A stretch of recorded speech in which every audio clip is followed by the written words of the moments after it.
Get ready to have your noses disrespected because this episode, Martin, there's no voiceover. Which means you won't be hearing me sound like this. You'll just be hearing me sound like this. Correct. There's also no music unless it's played live, and it's going to be absolutely epic. Do you know why? Because what's grey, made in Japan, fast, stylish, handles well, makes huge power, makes awesome turbo. Well, it doesn't yet, but it will one day. No. It does. No. It makes turbo. Martin, no one. It makes turbo noises right now. That's an old Datsun. We're not talking about the old Datsun. We're talking about the new NC MX5, which also happens to be 20 years old. This is a car that we picked up when we were down in Tasmania, actually. We picked it up. What a load of bullshit. I bought it for you, dude. You did. Come on, man. Except you bought it with our money. Why do you have to add those kind of facts in there? You normally add the thing of saying, well, I spent half your money on the Anyway, GTR that's full of rust. Martin had a... Come on, bro. Martin had a Copen. I did. It's good in theory. Convertible. The reality, not so much. So I got him something better. Found this down in Tasmania when we were shooting our film, which was called... Seat of the City, wasn't it? Seat of the City. That's right. I remembered. I was just checking to make sure you checked, Martin. And we took this down to the track down there, a little track that's called... Is it called Barbagallo or something? No, that's WA. No, what's it? It's the first one I ever drove a car at. It's in Hobart. We loved it. It was great. It was a really nice track. We bought this. And so now we're going to do a bunch of modifications to it, Martin. Aren't we? Yep. We got a drift night coming up. It's in the name. That's the name of the channel. We modify cars. We are going to modify this one. Why? Because this is an excellent platform to modify. Now, the word platform's a bit yuck, isn't it, with cars? Because it's like, well, the platform's based on the MTQX316 and it all gets a bit surgical and scientific. All you need to know is this is the best MX5 ever made. Oh, okay. Well, I'm excited. And we can only make it better. You may be wondering why this episode is called Deadpool MX5 Mighty Car Dogs and why the thumbnail says fake turbo, because all of those things are going to happen in this video. Yes. They will all be revealed. They haven't happened yet, but they're going to happen. But they will happen. Martin, but there's no editing. Did we mention that? Well, there's like editing as in Yeah, we'll cut stuff out, but you're pretty much in for the ride. Like if you thought you were just going to munch a kebab and go, no, we will still be here. Martin, first of all, let's talk exhaust, because these sound terrible. Yes. We do have a clip, I believe, of what it sounded like before. We do. We're very organised. So let's have a quick listen to that now.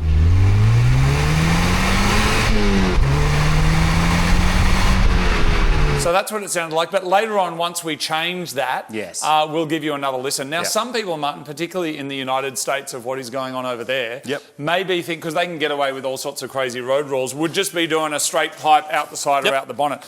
This car needs to be registerable and needs to drive on the road that it can be taken to the track. Correct. Therefore, that will inform the choice of modifications. We've got a bunch of modifications over here, Martin. It's also we're doing suspension stuff. We're doing wheels and tyres. We are. It's also worth mentioning that we haven't gone mega spend, top shelf, every single thing we can possibly find for this. We're wearing the same hoodie. Is that how good? You can get this in the Mighty Car Mod shop. It's cold in Australia at the moment. It's like 6 degrees Celsius today. That's crazy. We got similar. Super warm, very comfortable, very warm. And why is it great? Because everyone who's in the cars always only wears black. And black on black is cool, but then it's kind of a bit much eventually. So I thought, what can you wear that you can still get a bit dirty, but you can still wear it out and look like a mad dog? It's something like this. And I wore green pants today and new shoes. So I'm very excited. You did not wear new shoes. That's a complete lie. So what we've done is we've kind of done what I would consider, you know, if you like talking stages, it's kind of is a bit of a stage one. So like, let's get the exhaust sorted. Let's make it sound good. And the turbo. Let's get some wheels onto it. Let's get some better tyres onto it.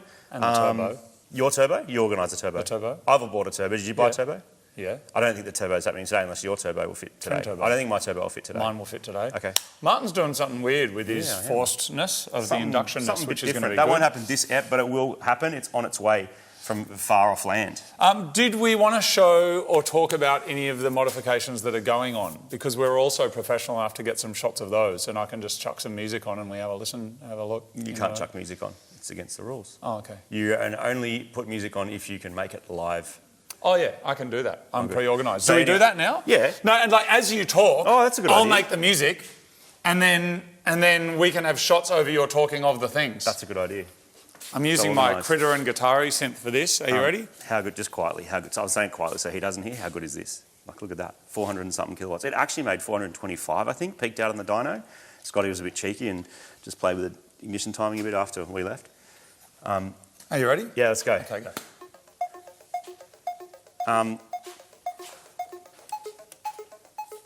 In terms of mods, we have a whole bunch of stuff. We have exhaust parts. So, step one on something like this, most of the restriction in a car like this comes from the rear muffler.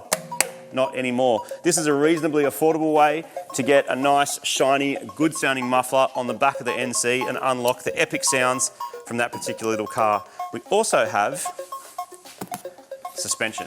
That's the next step to make it sit. It does sit kind of high, so we've got some suspension to chuck into it. Oh, that's a good key change.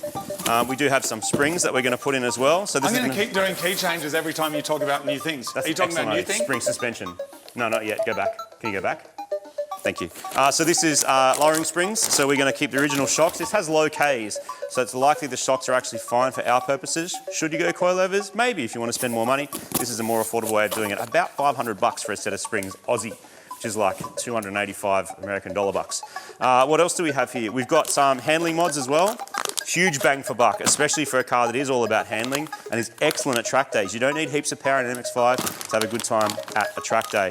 Now, because of the age of the car, a huge issue, in my opinion, new mods, is we're going to update the stereo. It's proper old school, no USB.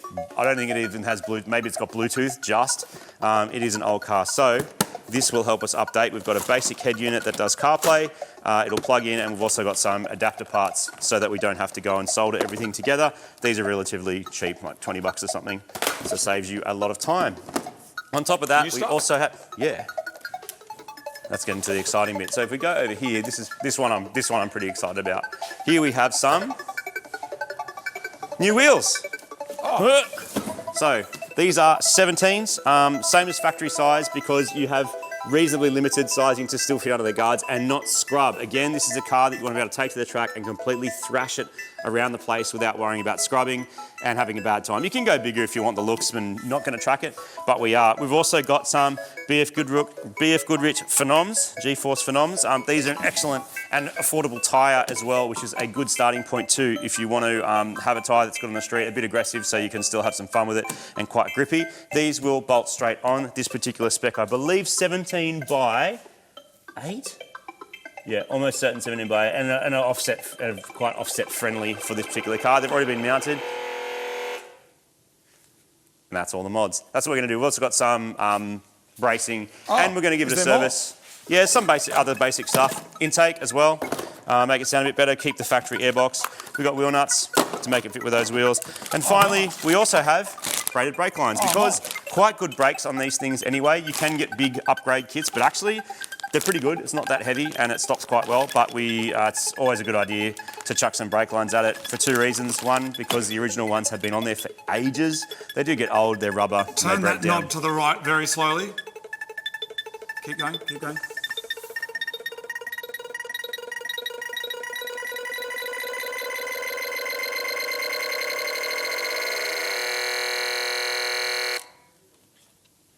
That's great. And we're going to service it. So we've got some Castrol fluids as well. So we're going to do a major service on it as well.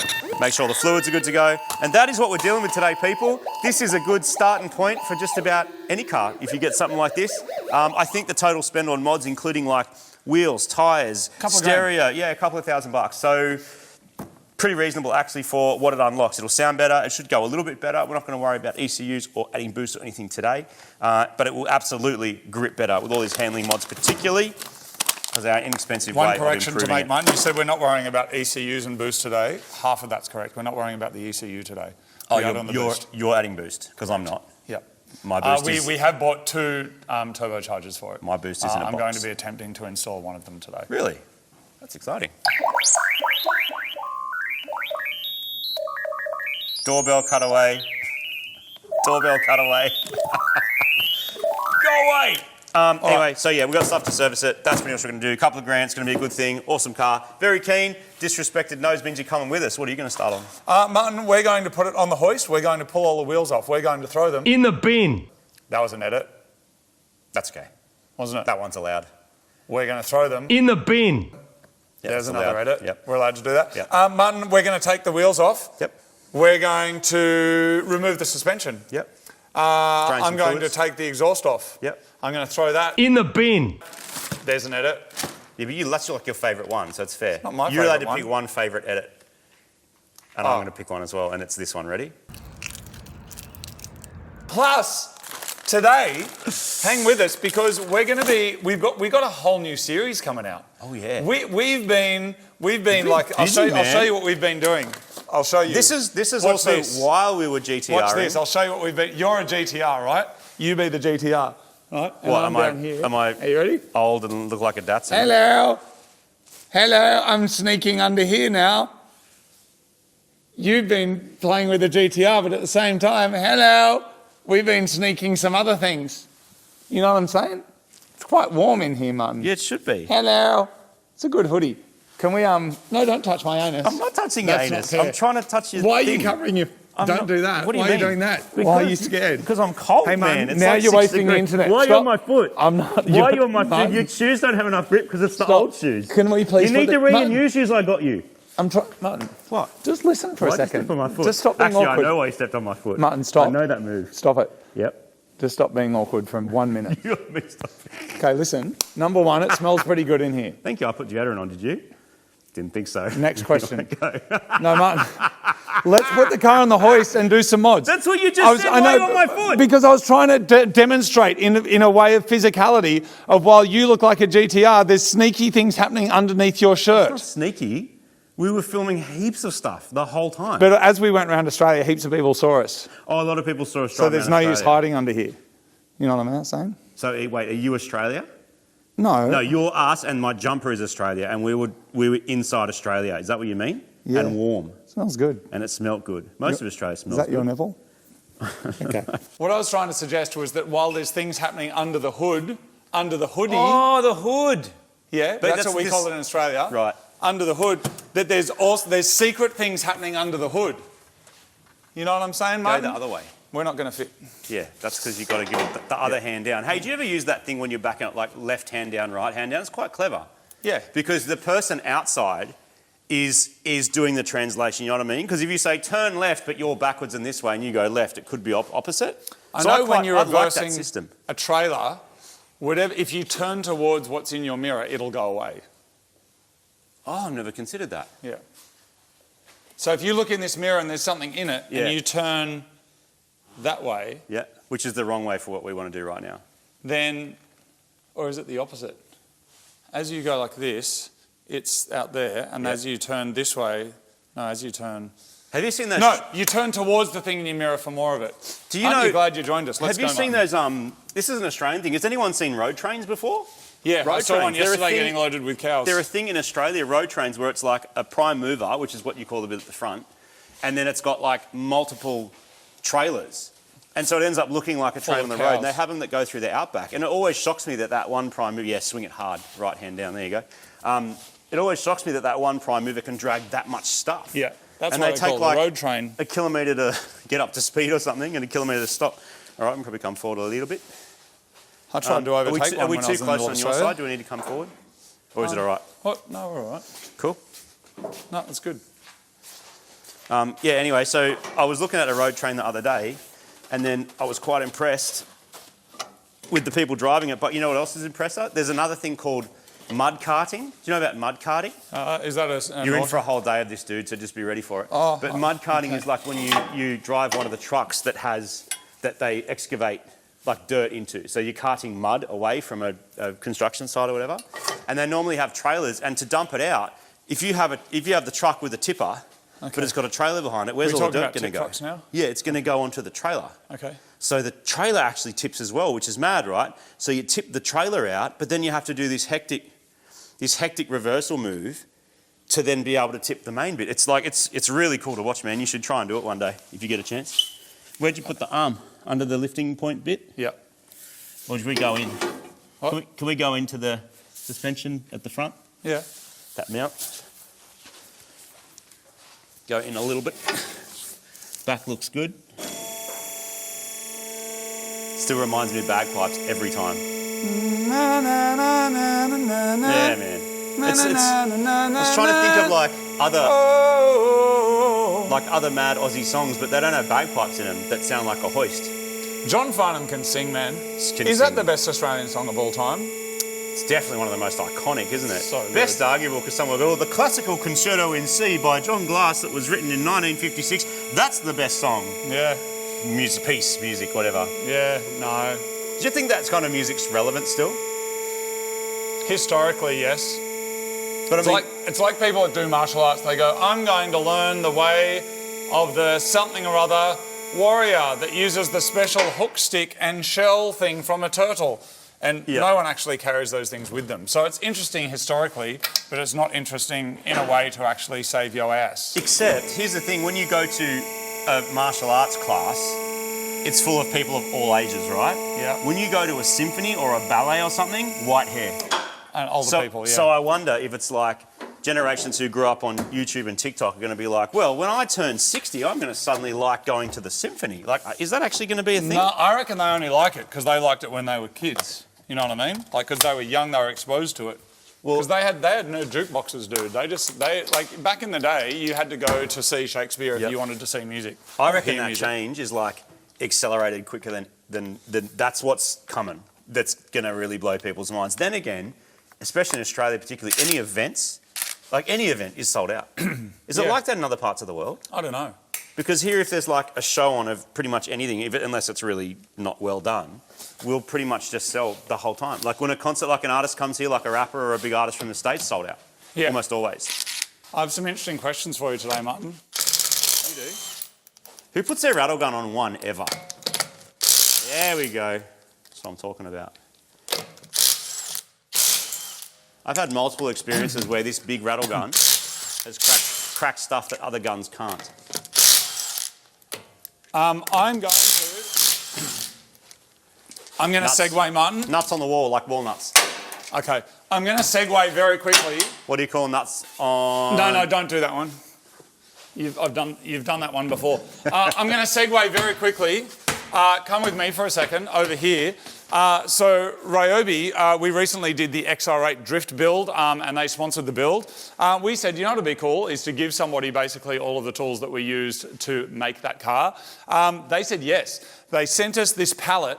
So we've got heaps and heaps of tools on here. There's the power scrubber, there's the demolition saw, there's angle grinders, there's the side dacks, there's drills, we've got like the cleaning stuff, the spot cleaner, the vacuum, there's lots of stuff, as well as a bunch of other prizes. And we said we'd love to give it away. They sent it all over, so thank you very much to the team at Ryobi Australia. Someone's going to get this pallet full of stuff. All you need to do is buy something from the Mighty Car Mod shop, spend $50 or more, it'll automatically get added to your order. We have a bunch of runners-up prizes as well, so there's going to be things like the USB inspection light. We've got little tool accessories, stuff like this.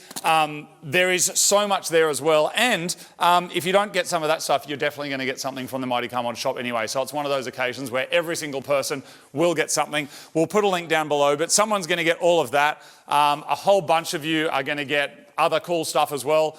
We've got boxes of it. Like, they've sent us so much stuff to give away, which is really awesome and generous of them. So there's a link down below. Check that out. We will get it out to you. Or we got heaps of cool Mighty Car Mods merch and stuff happening as well, which is pretty exciting. So thought that was a good time to segue into that, Martin. Do you want the good news or the bad news? All of it. We need brakes.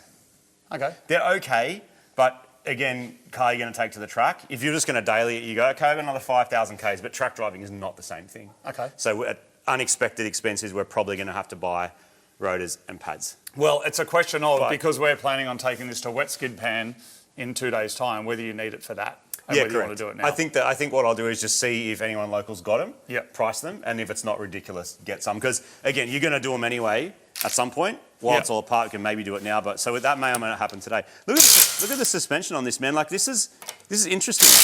Mazda's always different. It's got this thing here, which they call, like, sorry, some Mazda nerds can be like, oh, that's got a special name. It's like a power brace type deal. So basically, the diff and the gearbox are connected by this like exoskeleton looking brace thing. And it's part of the reason that the driveline, I reckon, in these and RX-7s, which has a similar thing, feels really good. And also, this was the same on my old NA MX5, and I believe NB is the same. which is kind of cool. So what's interesting about, we haven't really spoken about the driveline in this. So this has a 2-litre double Mark, do you want me to put it engine up a bit so you're not, because it's not all the way You can, up. that was down for the wheels, but yeah, you can go up a bit more. I've got one more to go, but just, hop out for a second. No worries. So 2-litre engine, 6-speed gearbox. I believe this 6-speed watch out, coming down. Aisin 160, or it's called something like that, and that is similar. That's what's used in RX-8s and a bunch of other cars, like a BRZ gearbox is very similar. So if this era of car that makes roughly 200 or 300 newton meters of torque, that's kind of what they spec for them. It's light, the shift feels really nice, and then you've got like a modern independent rear suspension end on the back as well. Do MX5 people like RX-7 people, or are they too different? You know how like the WRX Yeah. people and the Liberty people don't kind of get along? Is it similar with this and RX-7s? I honestly don't know, especially with NCs, because these don't have the massive, I don't think they're as popular in a lot of places as the early ones. Yeah. So it doesn't have that mad like club mentality. These are kind of seen as the bigger, heavier ones that are actually nicer to drive, Correct. but not as pure. Is that Not as pure, but it is essentially an RX-8. Okay. So It's not that bad. some rotary people like I'm mess just with it kidding. as well and whatever. But there's interesting stuff here. Like you've got bracing under here, so it's all about, especially because it's got the convertible top, that does make them more floppy. You don't get the roof to make them stiff. So this bracing, you do all the bracing underneath as well. And back in the old car, I did it with aftermarket stuff, but here factory, it's already got it. Like so much of the underside of the car is braced to make the thing less floppy. So anyway, we've got some suspension things like a few little bushes and sway bars. I like to keep that stuff simple. Some people like to just rebush everything, and if you're doing a race car, then you would. I don't like to rebush everything straight away. I like to do it in stages because then you can sort of feel the changes. There but it particularly is. suspension, because I learned this lesson back in the day with the Liberty where I'm like, cool, I put all these bushes through it, and I could, if I ran over a stick that was like half a centimetre high, it'd be like, unpleasant. Yeah, So you had it with your Golf, I think? Yeah, it sounds ideal for the internet, but in the real life is not so good. And it's something we've spoken about for years and years. I think it's really good when you first get a car to drive it, spend some time in it, so you know what you're modifying. I think there's too many recipes of like you do this, and this. All of those things make sense, and there's a lot of stuff out there that's really interesting. But I think a lot of people, particularly, sorry to say it, four-wheel drives, it happens heaps. Yeah. I reckon even more than street Throw the cars catalogue at it. is like, I'm meant to do a lift, I'm meant to do a thing, I'm meant to do this, and a lot of that compromises your day-to-day usability of the car. A lot of it compromises the aspects of the car that you'll enjoy the most, but it feels like you're meant to. Just have a drive around in it first and see how it goes. Yeah, and I think there's also some bushes that you can replace that sacrifice 5% noise, vibration, harshness. Totally worth it. There's some that sacrifice like 90%. Yeah. And that, if you're chasing track times, makes complete sense. But for what this car's for, to still just enjoy, take on a country back road, take to a track, I don't think it's worth ruining it over some bushes. And that's not to say the bushes themselves are not good. They're fine. That's what they're made for. And they do make it grip better. Martin, are you keeping these wheels to skid on, or are Nope. they just going? Bye. Because they've already got a set of Michelin Pilot Sport 5s on them. Yeah, good choice. Which is obviously an excellent time, what we run on so many of our street cars. Or if it's something with more power like this, it's the Pilot Sport Cup 2s. Martin, you've got to take the GTR for a drive. Yeah, I'm How keen. excited are you out of 20 to go start driving that car? The GTR? Yes. Yeah, I mean, I'm keen to drive it on a track. Out of 20? Out of 20? I reckon 14 and a half. What about having a skid of that? 9.8 out of 10. To skid it. Are you more excited about the MX5 than the GTR? Yeah. Oh. Realistically, which would you rather be on a wet skid pan in? That one. Really? Yeah. With that much power? Rear-wheel drive. Well, yeah, I guess so. Yeah, Sure. That's all right. Sure, it's and fine. not everyone can be right. Martin, but the diff- what's next, mate? The diff in this as well, it's worth mentioning. The factory diffs, while they're almost always LSD, as far as I know, they're a very basic, like user-friendly LSD. So you're supposed to get grip, they're supposed to feel good on country roads, but thrashing that flat out at a drift thing, you are going to basically make it behave like a not LSD. So we'll see how it goes. It's a wet skid pan, which is also good because it's a bit easier on all the components and we can see how it performs without completely smashing it. Martin, the exhaust that we ordered, Yeah. is it just this? So we started with rear muffler because that's where all the restriction is. But did we buy this pipe, or we don't have that yet? I don't think I got cat back because this factory one, as you can see, is mandrel and already pretty good. Yep. Until we're putting more power on it with your turbo, turbos and shit in then it. I Okay, reckon cool. that this is the way to go. You can also see like it's a bit How you going? Hopefully that gives us a little bit of extra noise. I'm just going to pull that off because that's easy. Yeah. What are you going to do? Nuke the suspension? Yeah, I'm going to start on suspension. I'm going to try and get the suspension out because, as I said, we're just changing springs. So luckily not too hard to get to in this car. Did you show everyone your wheels yet as well? I did. Like compared to these? Can we just do a quick little side-by-side? Yeah, they're cool, man. There's limited options for this car. It is a good stud pattern. It's 5x11, 4.3, whatever that very common one is.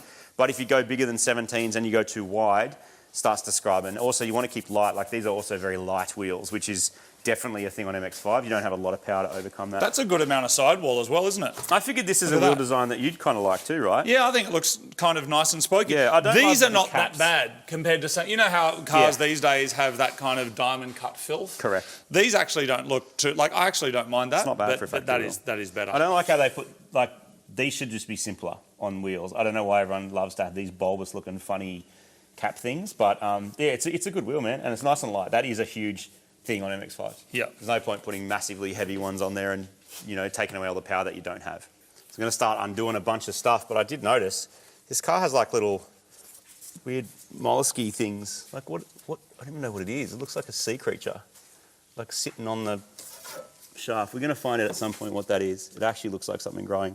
It could actually be shmoo. Actually, you know what it looks like? It looks like sealant that's shmooed out of there when they've sealed the car. What is it? Look at these weird, like, bulbous little shmoo things. They look like dinosaur era. Yeah. I mean, this car's pretty old.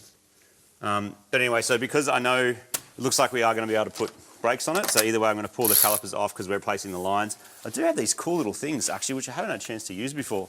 These are little line blockers. Anyone who's pulled calipers and stuff off before, these things, unless you somehow either empty the reservoir or stop it flowing, will just leak fluid everywhere. So you can undo this line and then pop that in and it just stops it from leaking brake fluid everywhere. So I'm pretty keen to try that. But also while I'm here, always a good idea to give everything a bit of a spray using 5.6 from CRC and to loosen everything up. So anything that's coming off, brake calipers, suspension bolts, all of it, give it a spray first. And then while you're getting everything else organised, all your tools organised, gives us a chance to sort of penetrate and gives it the best chance because rounding one of them will just ruin your day badly. Did you get it? As well. Thank you, mate. Yeah, I'm just going to put the same thing up on the exhaust.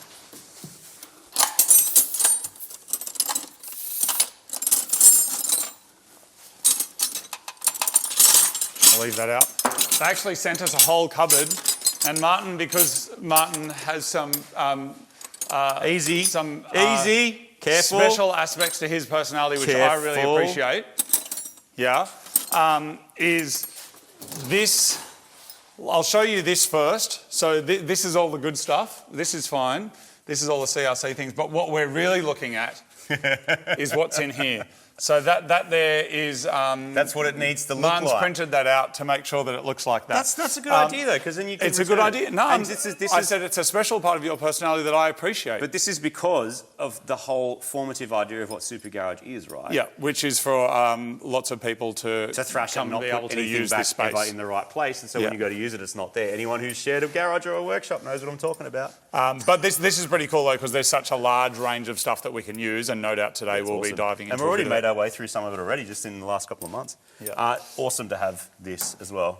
Loving the RTV silicon. Brilliant. Anyway. Do you want another tool tip while you're at it? Here's another tool tip. Get yourself, if you're doing brake lines, invest in good pipe spanners. Usually, I myself have only ever really needed 8mm and 10mm. These, if you just get bargain bin, bad time. So get some good ones, because these are the sort of things that will generally be cracking, and if you round it, it's just a really not fun experience. So I'm going to start undoing some brake lines, start undoing some suspension bolts, and start getting all this apart. Is the plan. And then the MX5, come on. Ah, yes, look at that. Perfection. Will be awesome.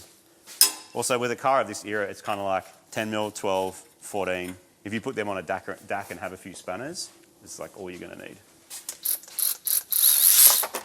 How you going back there, mate? Yeah, good, mate. I like using like a little DAC as well, because while the big ones obviously are really weighty for big stuff, little ones give you like a nice amount of manoeuvrability. So I like using the little ones just when you need to be into weird situations. You know what I'm saying? I'll just get the right size as well, eh?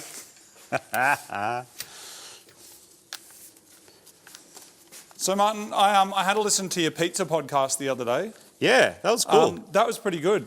How did that come about? I don't normally do podcast stuff. Have a look at this, dude. We get asked a lot, don't we, to do podcasts? Get asked to do a lot of things, and it's cool because people are interested and they're excited and they want to learn, and that's all great. But also, like, what I really like doing is hanging out and modifying cars. And so what I have noticed is, and maybe this is a trap for new players, is that if you spend all your time doing all the other stuff, you kind of don't end up doing the stuff that you're really, really into and you really like the most. Yep, that's true. So it's about having a bit of a dance. There you go. Noisiest DAC ever. But there you go, look at that. It's holds it and just stops it leaking brake fluid everywhere. Noises. Pizza podcast came about because when we did the Gemini, the then CEO of Domino's, which is Don May, his name is, part of that was he wanted to come and hang out because he was a pizza delivery driver way back when, before he ended up owning the different restaurants, and then before he became the CEO, was a pizza delivery driver. So we had a lot in common. As you were, Martin. And I was as well. And also he delivered pizzas in a Gemini. So there was that's how that all kind of came about, which we actually called out on the Unicorn circuit originally. And Domino's guys have been awesome, so helped get the Gemini happen, made the Gemini happen way quicker than it would have otherwise, and it already took years, much like the GTR did. So yeah, then he no longer the CEO, and he also did a podcast with a bunch of like entrepreneurs and people who have started businesses and stuff like that, and got them down to have a chat. And so we're talking like people that started big makeup businesses and crypto stuff and huge multi-million-dollar things. So I felt a bit out of place in terms of not being the crypto bro. But it was awesome to talk about starting a business, running a business, and the day-to-day which is required to do something like this. So you can check it out. It's on his YouTube channel and also everywhere you get podcasts. We'll stick a link to it down there, Martin. We'll do a link. You did a podcast too. Well, did I? Oh, yeah, I did that ABC one a little while back. Yeah, that was awesome. But the cool thing that I did recently, and hence the name of this video, is that there's this new series by Ryan Reynolds. Ryan Reynolds is the executive producer, but also the voice. It's called Underdog. So it's a series, like a nature documentary series. Like a David Attenborough style thing? Like a David Attenborough, but it's it just launched yesterday. I had a look at it, like absolutely so good. Like not family safe, like viewing, you know what I mean? Like I was going to send it over to my mum and go have a look, and I was like, oh, I don't know. But anyway, line ball. Through his music supervisor, they asked if they could use a couple of pieces of my music in it, which went final, and that's in there now. That's cool, it's man. on Disney, and that was really cool. But yeah, they sent me an email, Marty, that's like, beware, your scene is very graphic. It involves bodily fluids and all sorts of a mixture of bodily fluids, and then creatures rolling around in them and fighting. Like it's pretty grotesque, and like so there's lots of pooping and mating and fighting and stuff in there. So it's just like going out in the city on a Saturday. Oh, God.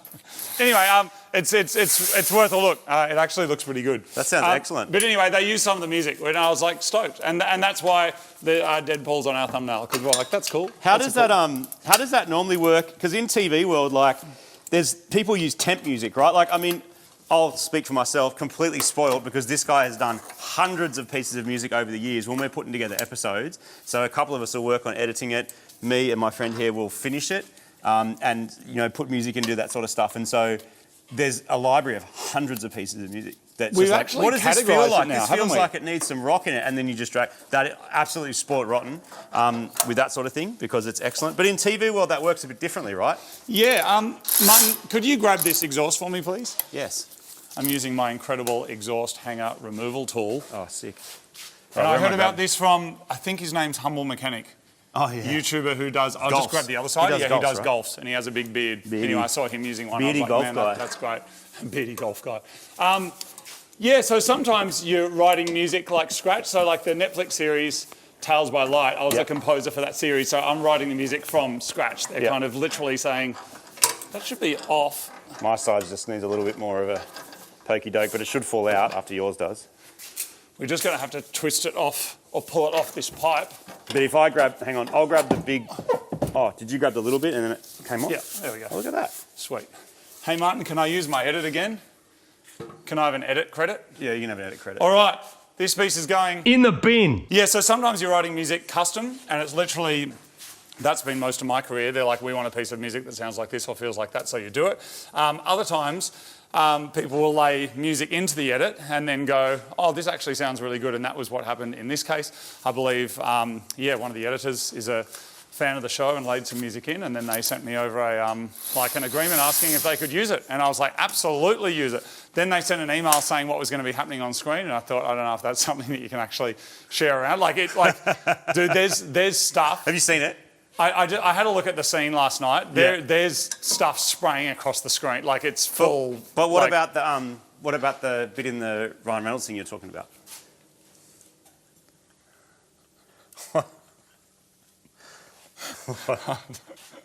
On the television screen, there's stuff spraying all over it. On your television? Why? Dude. What were you watching? The foot. The foot did what?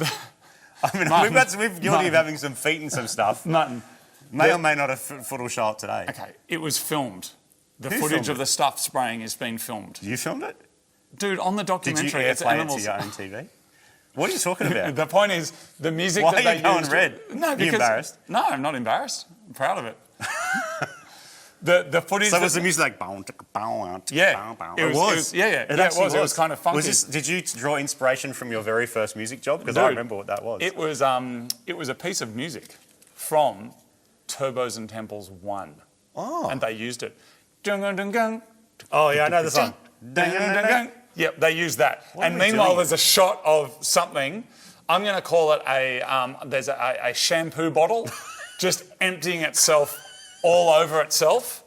And then, to wash it off, The description might be better than the uses actual its thing. own urine, makes a combo. It aeroldites urine and its other stuff together, mixes it up, rolls in it, and then goes up, how are you going? And the girl's like, yeah, all right. Oh, so it's kind of like being out. Like you said. Yeah, right. Yeah. This is my brake caliper, by the way. Pads are like... What did the bin do to deserve that? Seriously. Anyway, these are the calipers. So yeah, pads like, maybe you'd call that 50%, probably fine to cruise around them, but you can see there's like more wear at the front edge there. They're starting to look a little bit wafery towards the back. So, again, being an MX5 and being reasonably common, should be able to get pads for it and rotors for it today. And as a sneaky side bonus, because these are off, best time to paint them. So I think I might stick this in our mad smart parts washer thing over there that CRC make and give these a clean up and then hit them with a little bit of red paint. Yes, you could powder coat them and pull them apart and do all that, but I just think they're going to look little cool little red ones sticking out there behind those black wheels. Hey, Martin. These actually pads are factory ones by the looks of it. Martin, some people modify their car like this. What do you mean? They pull that thing off, they put that one on, and then they're just done. Yeah, how good? Don't think that's good. No, can you make an engine fit that's not meant to go in there? Oh, yeah. There's no ECU error codes. Yeah. None of that. That's fun. But this is the thing you and I speak grab about. that in? This is the stuff that you and I speak about sometimes. Oh, give that a spray with some this. I sprayed the inside of the doodle with it. Oh, you did already? Yeah, no, you can double doodle it. Mad Yep. hack is when you're trying to fit these things, give these a little spray. And that will make it heaps easier to get I don't on. know if I actually finished, Martin. Oh, sorry, go. And then it rolled around and arrow-darted itself and then Yeah, anyway, so it's on Disney.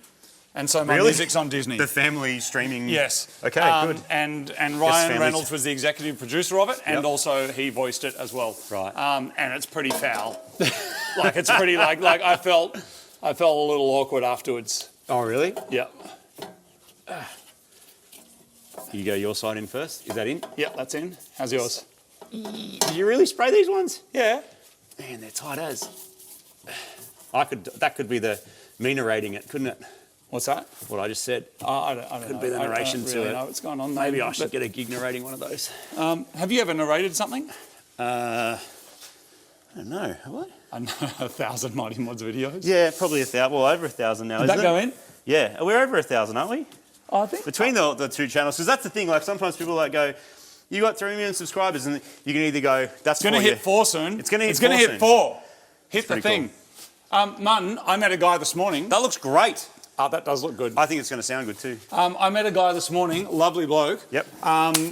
Who was working at an accessory shop. Yep. He was from Russia, and he said to me, "Did I tell you this?" No. So he started watching Mighty Car Mods years ago, but there's some guys that basically download the videos and revoice them, like actors or whatever. Yeah. BMI Russia. Yeah, BMI Russia. They've been doing that for a very long time. So he started watching Mighty Car Mods through that. Oh, then he wanted to learn English. So then he went over to like the pure uncut Mighty Car Mods videos. That's cool. Started learning English. Yep. Learned about Australian culture from us. Yep. Moved out here, now lives here. Whoa. And when he met me, he was just like, oh my God, like he's like, I moved to Australia because I watched your videos. That's cool, man. But he said that they are Russian accent. Dude, that actually looks pretty good. Looks really good. Set up for turbos. All right, I'll give you a hand in a second. I'm just going to finish this off. No worries. Hey, Martin, Yeah. what's this? What's this? Oh, yeah, well, I was going to talk to you about that. Oh. Did I pay for it? You paid for half of it. Did I? Much like this. Only it costs like 5 times less than this. Okay. All right. Yeah, this is cool, eh? I don't know. I don't know what it is. Oh, dude, so keen. It's got a Yeah, it's got a little... it's got a gear stick. What? Oh, it's all short shiftery. Dude, this is some proper, like, high-end, top-of-the-line stuff. But Martin, what I'm seeing here is yeah, I cut that. an A-pillar Yeah, I cut it. that's myself. been cut. Yeah, myself, yeah. And then from this A-pillar that's been cut this way, Yep.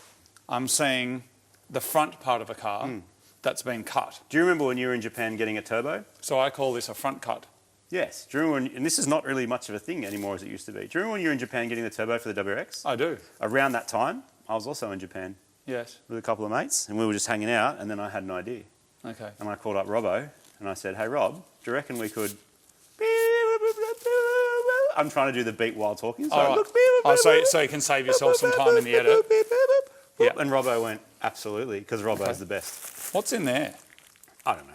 That could just be packing. Are we going to unbox this soon? But there was trips. Dude, what's here? There was trip to up garages. Yeah, don't worry about that. People will see. It's not really. It's not a big secret, but it's cool. Dude, what is that? Is It's that got your clothing? favourite logo on it. Oh, does it? Well, that's because an airbag got blown up. Oh, that's an We're not airbag. using that bit. We're using the stuff that's under that. Oh, it's been crashed. Yeah, it's crashed, which is Okay. why it was cheap. Okay. You got lots of stuff on your face. Probably I'm got making even it more worse. now. Yeah, I'm Thanks, making it Martin. worse. I'm pretty excited about this. That's Yeah, pretty this good. is cool. This is going to be sick. Probably won't see it for a couple of months realistically by the time, because there's more parts still to come, and there's the car that with the I also bought something old and shit, which is cool, This isn't which we're old. going to be... That's shit. I didn't say it wasn't shit. I said it wasn't old. Yeah, but I also bought something not Did you? shit, When? but a bit old. Do I know about this? Oh, that thing. Yeah, which is cool. with the yeah, which is cool. So you guys will see that. probably is that next? No, soon. No, we got our road trips, Martin. We got our road trips, which is coming soon. Yeah. Can we? Show them a bit. All right, I'm going to show you a quick little. And there'll be music and stuff in it because it didn't fall under the same rules that we set for this. So everyone just relax. Our rules are bullshit, aren't they? Yeah.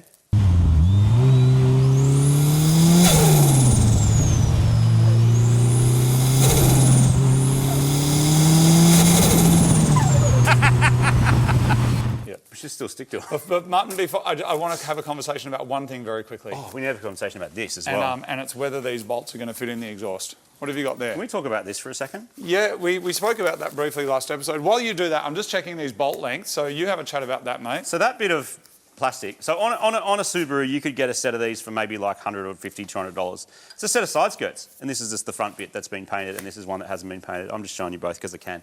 On a GTR, they're $2,500. Yep. For that, just what Mazda, just what Nissan like pumped out of a moulding machine 20-something years ago. But that's it, Martin. It's about when it came out. Whoa, it's just crazy, man. I can't believe it. Martin, That's proper. I've changed my mind about some things. Yeah, go. You know how some people say, like, no one changes, and other people say everyone changes? Yeah, okay. I've changed my mind about something. All right.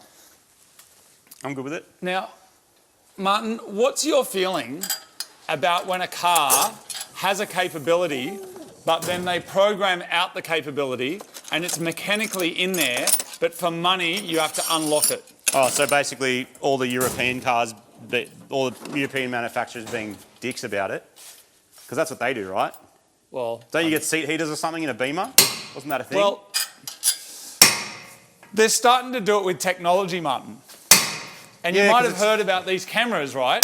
Cheaper just to make it all the same, right? And then charge people more for the same thing? But there's these cameras now that you can take like a photo on, and after you've taken 24 photos, the camera locks. Oh, yeah? And then you can't use it anymore. Really? And I even saw a bloke yesterday saying that you shouldn't be able to use your camera for 2 hours because that should be its real processing time, unless you pay €2 and then they do your express 1 hour thing. So your camera is attached to a subscription service, and the subscription service, you take your photos, the camera says your film's full even though there is no film, and then if you want to use your camera again, you press a button and it pays €2 to someone and they unlock your SD card to let you keep taking photos. What's interesting is half the people watching this will probably remember cameras with film where you actually only got 24 exposures. Yes. And half will be like, what's that shit? Yeah. I had a phone since I was 5. Yes. So it wasn't good back then. No. Film arguably was good because film looks cool and has a look about it and all that, and it was the peak of that technology. It's got a sense of art to it, It's got that, right? But actually, do you remember how annoying it was when you did have that camera and you're like, oh, I'm just going to get this photo of it, and that's it. You couldn't, unless you went and bought more expensive film and then got it developed expensively. And I remember, because I had one in like 1999, one of the first digital cameras that went onto a disc. Yeah. And Onto a disc? Onto a 3.5-inch floppy. It was a disc that you put in the camera. I remember them. Yeah. At uni when I did photography, it went in the side. Yeah. So a 1.4 megs of glory. Take 100 or something. It was very early. Anyway, that was a game changer because all of a sudden you could just take heaps of photos and then you could dump those photos onto your computer via the floppy drive and then take more. And it kind of unlocked that sense of, I guess, abundance in a way of just going like a smorgasbord of like mad, like creatively, instead of going, I'm locked into 24, you could go, well, I can photo whatever I want. Yes. But maybe this is a deeper conversation about whether that's good or bad, because maybe that limitation is a good thing. Yeah, yeah. Is that what they're going for with this new thing? Well, the thing is, I didn't like it when I heard about it. I thought that's the dumbest thing ever. And then as I heard more people talking about it, like, it is all bullshit. But they were saying maybe instead of you just flick, you know, you hear photographers and they say, oh, for every 1,000 photos I took, like 1 or 2 of them looks okay. And I think what people are starting to say now is like, well, maybe instead of taking 1,000 photos, why don't you just focus on doing like 24 photos? Like, be way more mindful about the photos you're taking, rather than just blasting like a stag on a National Geographic show. But technically, if you mess something up with those photos, you know what I mean? Like, if you have a technical problem or something, it's just all over. Is that a bit? Does that suck a bit though? Yeah. So then professionally, I think people have just got to go, well, yeah, you've got to use it as a tool. Right. Back in the day, I used to work for Audio Technology magazine, like as a writer. Marty and I also wrote for Australian Guitar magazine and Video and Filmmaker magazine, and a lot of people then were always nerding out about my computer specs. You should upgrade your Pro Tools, you should buy new shoes, you should get a better amp, you need a quad box with a mic, you should use a U87 and a Class A preamp. I was just using whatever stuff I could afford, getting work and working as a full-time musician, and a lot of people that weren't getting as much work were angry that I wasn't using the stuff that I should be using. Yeah. You know what I mean? And this is actually an interesting thing about this gentleman, which I'm going to give him a rap for. Using the gear you have and getting it done and making the thing, so many people will get stuck in, and this applies to cars as well, will get stuck in going, oh, but because I don't have slotted brakes, I'm not going to go to the track. And like, granted, you have to have enough pad that you're safe. That goes without saying. I mean, like, you don't have to have the best of the best of the best, and you don't have to have a Porsche 997. Like, you don't have to. You might want to, but you don't have to just to get it done. And I do remember at that time, there'd be other people out there who would just be like, fully nerding out on the gear. And I'm a little bit guilty of this sometimes, but part of my job as an audio engineer, because I came at it more from audio engineering than musician, although I was a musician as well, was optimising whatever gear you could get to get the best sound, because that could be the difference between that music being used or not. Because if it technically wasn't right, it didn't sound well, didn't match the pitches, there was all this sort of old school syncing and stuff you had to do. If that wasn't right, then you didn't get work. And if you didn't have work, well, then you had no gear anyway. I wonder as well, Marty, people who are working as tradies and stuff like that, how often they argue about their tools. What hammer have you got? What hammer, like, you just buy the tool that can hit a nail and you just go, I'm done. No. Like, just move on with it. All the time. And this is what we run into all the time when you know, depending what equipment and gear you're using, like all the various tools and stuff, oh, you're not using the whatever it is that costs literally 4 times as much. And ours is totally fit for purpose, but you didn't buy the expensive one. And sometimes, spend the money, and sometimes you don't need to. You can save it and spend it on other stuff. It's brake clean. This is very good brake cleaner. I'm just giving these a tidy up because when there's new discs on there, You don't want any like stuff that's going to make the disc not sit completely flush. So you can go to town and you can like whiz these right back, but the truth is they end up sort of getting a bit of corrosion on them anyway. But we just want to get rid of the, like most of the, anything that's going to stop it being flat and make sure there's no dust and other rubbish on there. And that way when we get some new brake rotors, which hopefully should get delivered today, they will just going to go straight on, along with some new pads. Do you want me to pull the other side off, Martin? Yep. Here's a mad little tip as well. So these that are on brakes, often they've had so many heat cycles and they often get corroded and stuff. So they can be very hard to get out. Now, I like to use a DAC on it, or you can use one of those impact drivers where it's like a screwdriver thing, but you whack it. Now, this probably is one bit up, which I don't have, like a PH3. So a trick to prevent that getting stuck is to use a hybrid of both and just grab yourself like a punch or something. You can grab the big end and just give it a bit of a whack, like that. What that's going to do is just kind of shock any corrosion or whatever off. And those kind of tricks, along with some penetrant, which would probably also help, but you can give it a bit of a try now and see, because if it wants to strip, no, perfect, look at that, just came straight out. The other side, that one might give us, oh, there you go. The other side was basically starting to round off, and that would have meant drilling it out. That would have meant we put the new brakes on, it was going to be a hassle, so that's just a mad time saver. Tip for you. Did it come out? No, but it will. And yeah, these little clamps are mad as well. So today for lunch, we will be getting snack packs. I believe we may have discussed snack packs at some point over the years, but like your options basically if you're at a kebab shop is to get a kebab or a kebab plate. Dude, do you want a kebab plate? I don't know what that is. I'm going to get him a kebab plate, he'll like it. I'm going to get him like a chicken one. It's like high protein, not too much carbs, whatever. And you can also get snack packs, which is the same thing but covered on a layer of chips. So that's more like a every now and then type deal. But either way, so we're going to get it from one of our favourite kebab places. They are Marty Wants fans. They do an excellent kebab. That's the plan. And for anyone who's watching, it's like it's pretty early for lunch, but we're going to do it anyway because we're always starving. All right, here's a brake, Martin. Yeah, sick. You can rip the pads out. Yeah, they're pretty low, aren't they? They are. The other ones over here, you can flick the pads out and flick out these little metal things. And we'll give them a mad clean up and then probably paint them. I figure while they're off, we'll paint them, right? Waiting for brakes anyway. Yeah, may as well. They'll look good red. These are our fat mats. You might have seen these on our shop. But they're really good for disassembling stuff, for just kind of having an organised area for you to do whatever it is that you're doing. And of course, right now, grab one of these and it'll automatically give you an entry into the Ryobi Palette of Madness. Palette of Madness. Did you just give that a name? Yeah. That's pretty much what it is. Dude, what a mad way to set up your shed. Oh, totally. Yeah. Because it's everything we used on the drift car, right? Yeah, it's pretty much everything that was available that made sense. There might even be some extra things. There is, yeah. But yeah, it's pretty much every single thing that we used to build that car. I just don't want someone to go back and watch through all the videos and go, oh, I didn't have that particular, because some of the stuff that we used was just stuff we've had lying around for ages that like is not whatever. So that's why I will say almost everything that we used for the Falcon series. Why do you reckon these bolts, I mean, someone will know in the comments will tell me, why do these bolts always go white? I realise it's some kind of corrosion or something going on, but these are like hardened, you know, and you can see a bit of pitting that starts to appear, and especially on really old cars. This is actually not too bad, but they always go white. And it's had some kind of Loctite stuff on it at some point. I usually clean it off. I don't like to get it in the actual grinder and take any coating off, but I like to just dust that off because I feel like that's probably a cleaner way to go back in. I've undone the bottom of that suspension, so now if we undo the top, they should just hopefully fall out, although I have a feeling in these cars you might have to pop a top or bottom joint to make that work. One of the reasons people like the handling on these is because of this suspension design.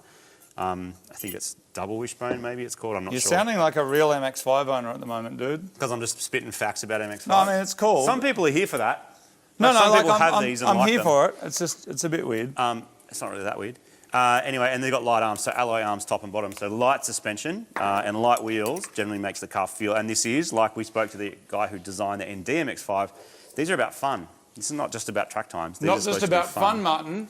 It's about... Smile. Smile. Correct, not just It's about smile. And that's why the front of the car... Have a look at the front of the car now. You've probably seen it before.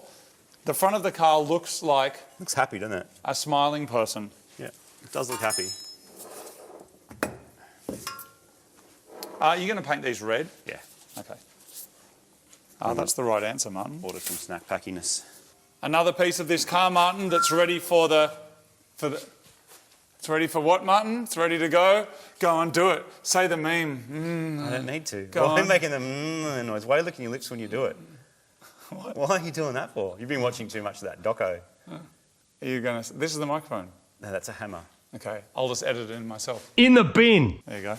All right. I knew you would. So that goes in there.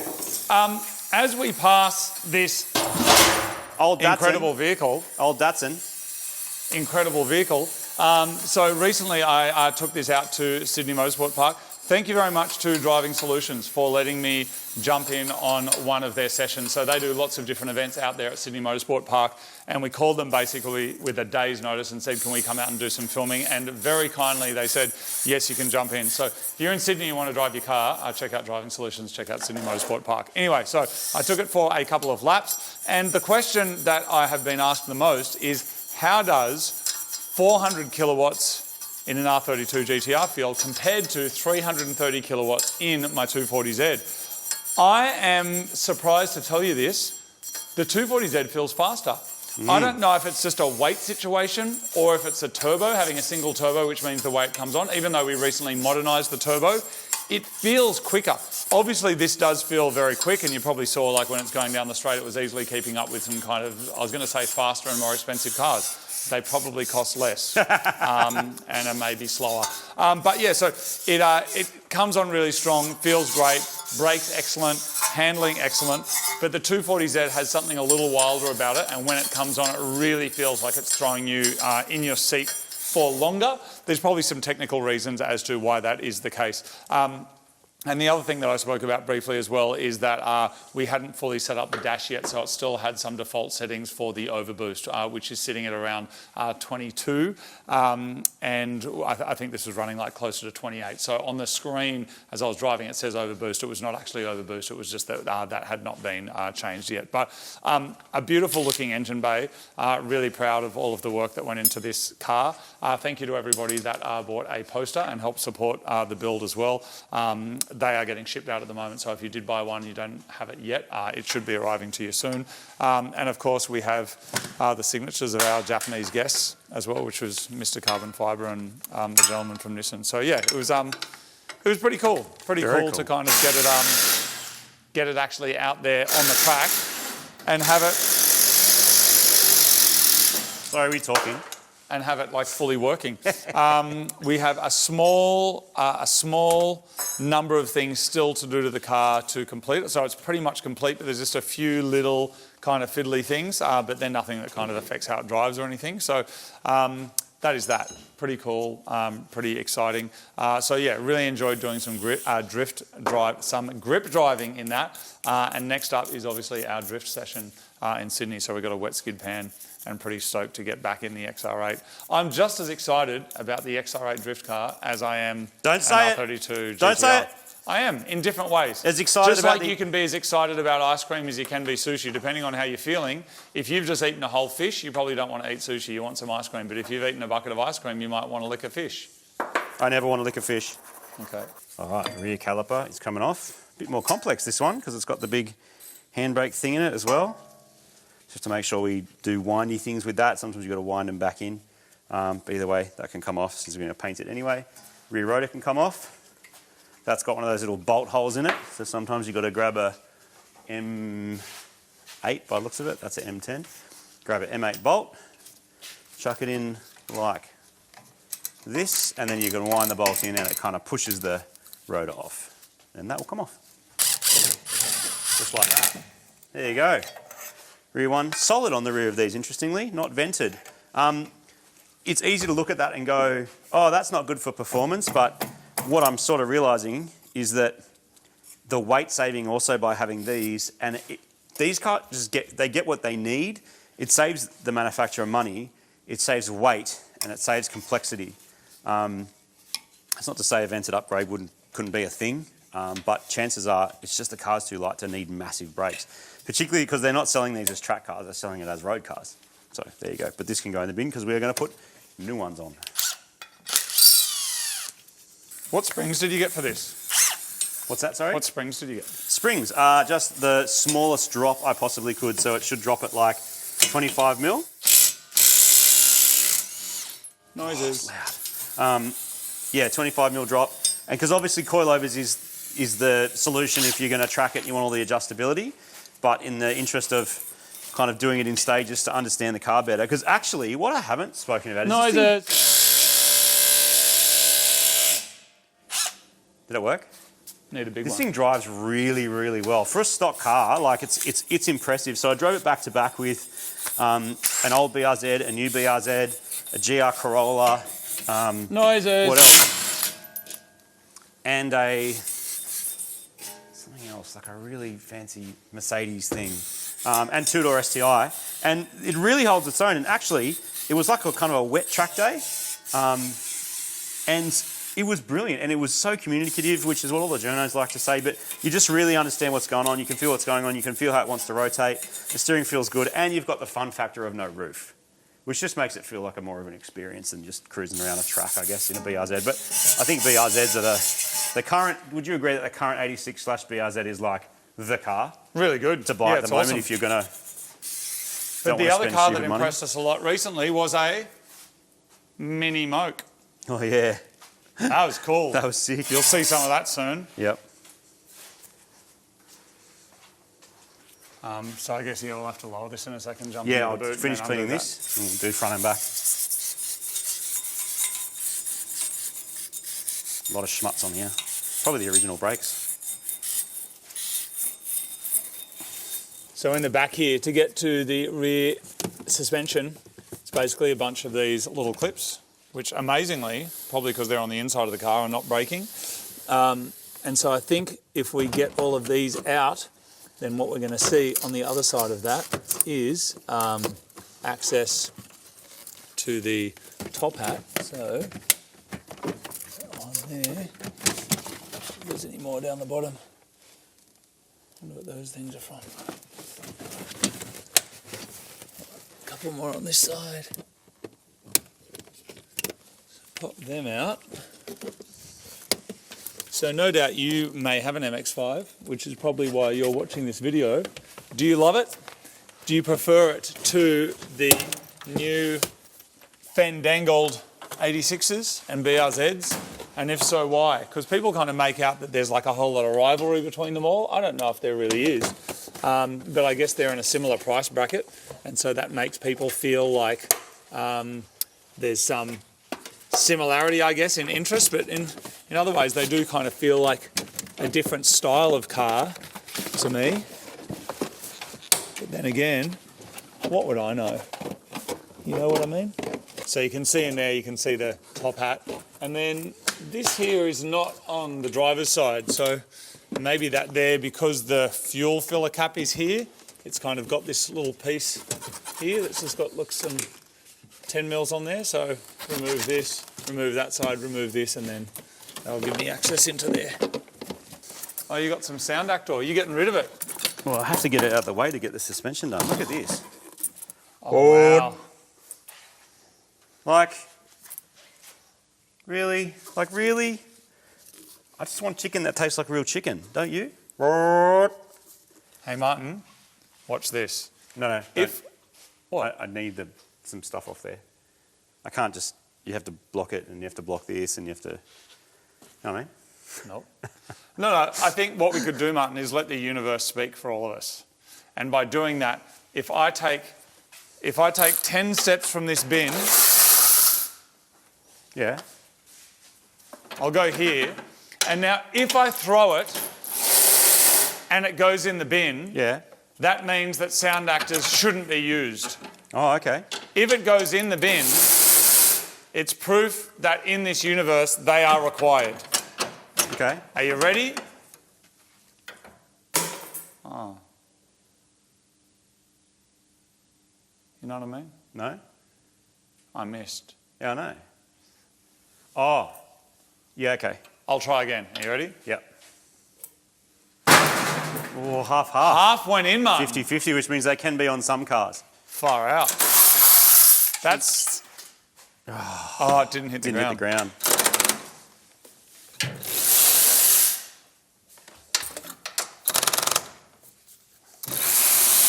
thing has some torque, hey?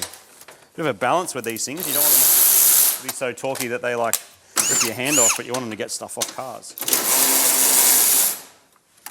So much faster than doing it by hand back in the day. Crazy. All the bracing.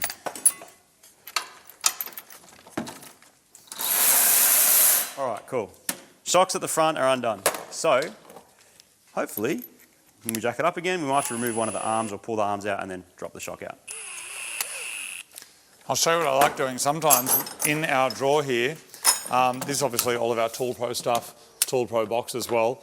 But we have all of these little connectors because you often need to adapt things in ways that you may not be able to fully know when you're doing it. So we keep this little thing down here with all of these. And so what I've just put in here is this. And basically that side there goes into your drill or into your driver, whatever. And then the other end of it is just made so that you can put some bits on it, which just means you can use a drill for getting stuff that's not going to require a whole lot of torque to get out. It just means when you've already got a whole lot of tools already on the boil, you can just use something like this to just quickly get rid of things without needing a massive DAC to do it. That one. One more of those and then that's out as well. All right. All right, now we've got some pretty good access. Yeah, so you can see like the fuel filler here, the breather there. So just getting this last piece out.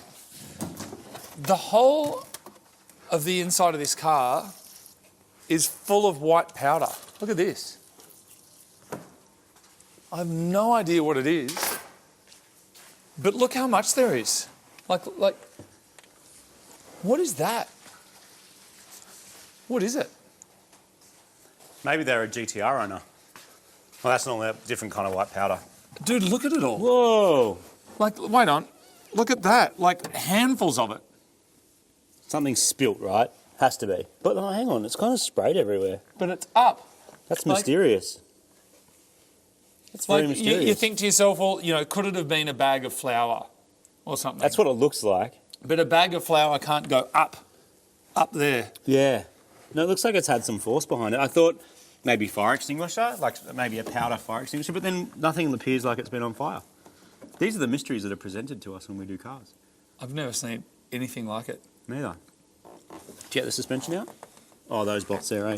Yeah. Look how tall these big hats are. Yeah. Look at this big thing. It's a way of getting a bit more stroke, isn't it? What?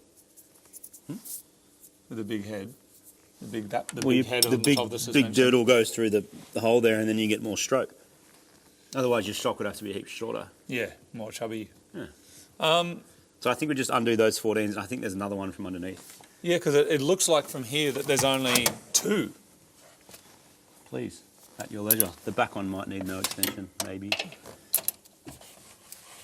That thing's got some torque, man. Watch this. Good little like, they're not really made to crack stuff, but those things crack stuff. Yeah. Maybe this one. Let's see if I can get into there, Martin. Maybe no extension? No. Yeah, I don't know about all the white powder, Martin. Neither. I don't know what is going on there. That's very mysterious.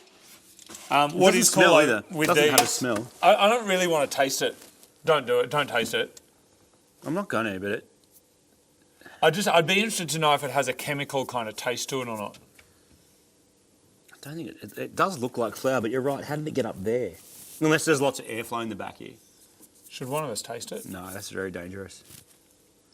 Because what if it's like something bad? We could spit it out. Or something really, really, really good. It's not going to be really good. I want to know if it's flour I reckon or if it it's is. something else. I reckon it is. What I want to do is get a leaf blower and go... I don't want to do that.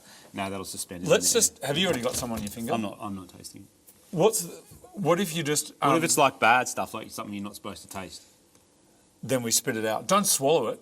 Just spit it. It doesn't matter whether you spit or swallow, mate. It's still bad for you. No, but you're not actually ingesting it. What? What's ingest mean?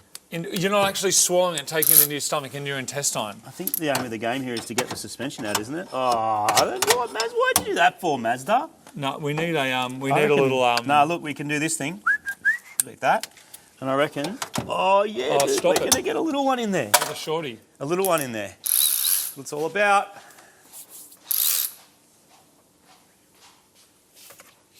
Oh. I really, really want to taste it, just to see. Don't do it. But now Martin's scaring me. If he wasn't here, I would have tasted it by now. Actually, would you? Yeah. Because I don't believe... I'm trying to demonstrate how much it is for everybody at home. I'm trying to demonstrate how thick it is full. It is a mystery. How much stuff there is down here. Oh, come on. Let's go. Oh, yes, there you are. I just don't know if you're going to get that first swing on it. Hey! How good. Nice. Oh no, this one though, because of all the fuel stuff. Oh, see, it's not going to get in there, so I'm going to actually have to do that with a little bit of an old school. I go, yeah, there we go. It's turning only one doodle at a time, but it's coming. Right, that should do it. It's not drugs, is it, all that powder? Because that's too much money's worth, isn't it? Well, I guess so. I don't really have much experience with that sort of stuff, but my assumption is, yes, that would be quite valuable if it was a substance, but it's clearly not. Why is it clearly not? Because, like, why would that be in an MX5? Like, MX5 owners don't partake in that sort of stuff. Don't they? GTR owners, dude. Martin, if we just tasted it, we'd know. Yeah, but like don't. A tiny taste. It's not a good idea. Tiny little sniff. I mean, taste. I mean, it's like being in a four-wheel drive and driving towards a bog hole. It's like you're probably going to get stuck in the bog hole. It's probably a bad idea, so you probably shouldn't do it. There's heaps of it down here as well. Oh,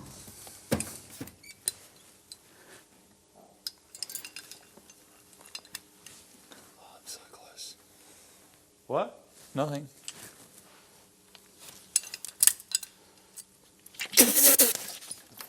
Oh, what is it? Chemical? Yeah. Dude, you didn't. Yeah, it's like Bernie shit. Why'd you do that? It's not edible, it's not food. That's such a bad idea. That's pretty much what I just said to not do. Seriously, like, here's a substance.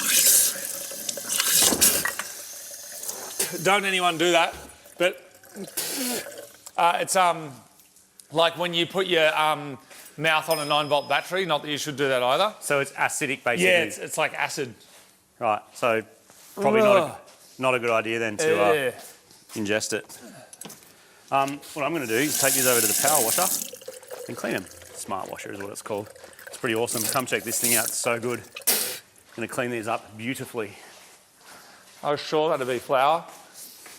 I'm going to wash it down with a piece of baklava, Martin. Oh, dude, get on it. Ugh.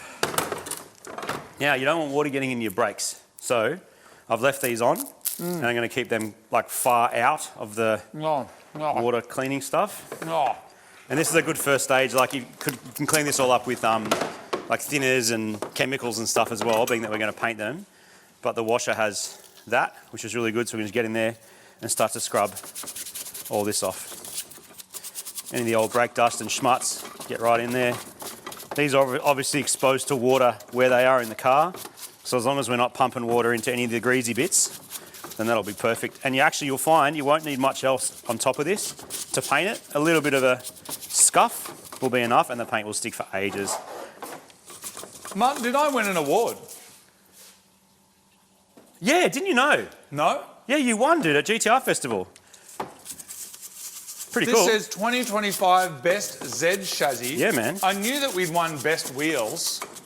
Yeah. Did you hear about that one? I heard about winning Best Wheels. Which is pretty funny because we didn't make the wheels. But this says 2025 Best Z Chassis. Yeah, you won the award for Best Z Chassis. How many Z Chassis cars were there? Oh, I saw a couple. Okay. But I think the GTR people are biased because yours has an RB26 Well, I'm going to take it, Martin. Yeah, good. Thank you very much, Motive Video GTR Festival. You've heard it right here. Mighty Carmod's 240Z wins Best Z Chassis. Amazing. I'm going to attempt to drop this suspension out the arse end of this shitbox, mate. Great. That sounds good.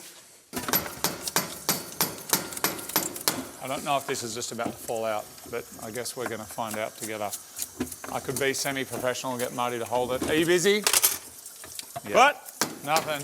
Oh, there we go. So it looks like some of this other stuff has to come off to make it easier to get the rear suspension out. We have an aftermarket sway bar that's going in here anyway, and so may as well just remove this and then undo these, and then hopefully when that's out of the way, then the springs and shocks can just drop straight out. Cool, that works.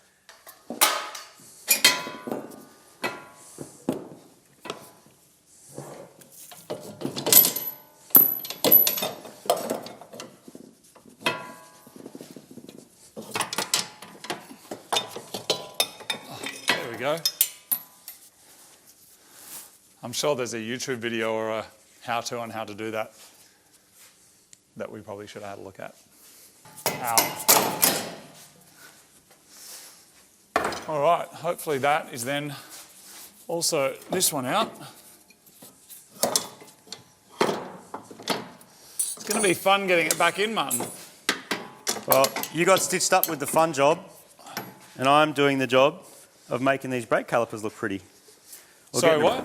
I'm getting these brake calipers ready to look pretty, mate. Oh, you're cleaning them? Yeah, giving them a big clean up. And then pulling them apart so you can paint them and make them look mad. Nice. I reckon worth it. If you're going to pull everything apart and change all your things and do your lines and all that, and you've got to, you know, open the brake system essentially, that's the time to do it. What I don't think you need to do necessarily is worry about like blasting every last bit of everything back. Like as long as it's as clean as you can get it, because there's 20 years of built up crap on there, or 15 years, whatever it is. Yeah. Like you got to brush all the loose stuff off and then clean it. But that will actually, it's a fine base to paint on. You could put it in the parts cleaner though, right? I put them in the parts cleaner already, which gets all like the dust and all the like mud and that sort of soluble stuff off. Yeah. This is like the burnt on, I've been 300 degrees a few times type grime. Yeah. But wax and grease remover is good because it's also what you need before you paint it. Yeah, nice. So I reckon that's the go. And then you could do primer and all bunch of stuff as well, but again, they will look a bit better. But for a car like this, it's going to go back to the track, I reckon. Good amount of time spent to make it look good. And still fun to do. All right. Just do both sides of this with the 556, so it's got some time to soak in.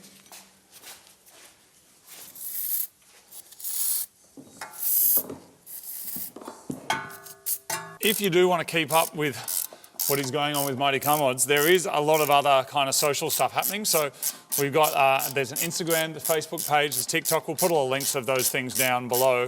But we also have a mail out that goes every Monday that is actually, it's really, really good. So it's not just a like, hey, buy a vacuum. I mean, we don't sell vacuums, but it's got historical stuff in it, there's technical articles, there's blog posts. Our mate Ian Kelly that helped us write the Mighty Car Mods book, like he does an article every week about just interesting stuff that's happening with cars. So we'll put a link down to that below, and if you want to have a look and check it out, it's really good. We also put discounts in there, and we often, when we've got new merch and stuff, it also goes there first as well. So it's just a good thing to opt into. Marty and I also have our own Instagrams. We don't use them heaps, but there is just some stuff on there that is different to normal. So mine's got some kind of adventure stuff, some music things. Marty's got some fishing stuff. 100% less pull-ups on mine. But Martin also does 100% more boat content. I do. That's actually true. Have you done any boat Arguable, content yet? which is better for your health. The pull-ups are way better for your health. Well, I've done boat content? Yeah. No, not really. People have been saying that they want to see us do some boat content, Martin. Did you know that with your boat insurance, you can like opt to basically have it on laid-up cover for like 3 or 4 months of the year during winter because no one uses their boats. So you just lay it up, like literally, and just go, no, I'm not going to be using it, and it gets cheaper. Fun fact for you. That is a good fact. Actual fact, so this here, GTR, that was on laid-up cover with Shannon's. So obviously the cars that are driving around on the street, we have Shannon's Comprehensive Insurance. They also do CTP, and they do, I think, bike insurance, home insurance, all sorts of stuff. Contents. But that there, we had on laid-up cover, which means that while we were working on it, even though it was not registered, it means that it was actually covered as well, which is good. So it actually still is. It still is. And as we added more and more mods, we put the value up. Yeah, so you can adjust it, agreed value and stuff. Anyway, if you need some insurance, check it out. you know, they obviously, Shannon's do insurance for like modified cars, unique cars, the kind of weird stuff that Marty and I like. So if you're also into some weird stuff like that, you might find that it is suitable for your needs. All right, hopefully these little things are good, but they're a little bit annoying. Okay. How'd you go getting them out? Did you have to remove the upper arm? Yeah, well, I'm about to see. So removing that, and now what I've got to do is I have to get a fibre. Not easy, hey. The double wishbones compared to a McPherson strut where it's just bolted to the hub. Yeah, there's a fair bit more going on, and it's a little bit of a puzzle to get it out. So to get this one out now, we've got to pull this one down, forward, like this, like right, I see that, and then once that's forward, you might pull that down. Yeah, nice, dude. And don't want to damage your exceptional paintwork here, Martin. Can you just pull that down for me for a second? Like so? Like that. Yeah, dude, mad. Like that. And then it's a proper puzzle. Oh, there we go. And now, sweet. To swap the springs, we just pop that off.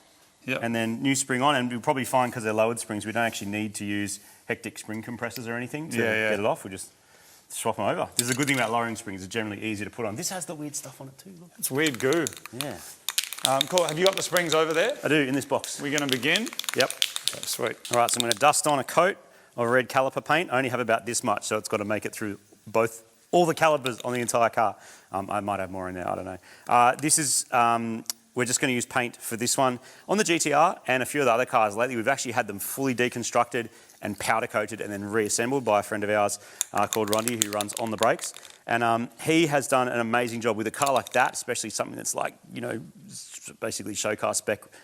It's awesome for this kind of car. I'm going to do caliper paint. I've left the old brake line on there just to keep it sealed up, and then just taped off a few bits and pieces. You can tape off these bolts, or you can remove those bolts if you want. I actually kind of like it when it's just all red. So I'm just going to start chucking some red on. One coat to make it stick, really light like that. And then come back and do a couple more on the rest of it. Doesn't matter if you hit that line because it's getting replaced. Welcome to another episode of Mighty Car Mods. In this episode, Martin's going to show you how to paint your brake calipers red. That was season 1, wasn't it? Yeah, at 25 kilowatts.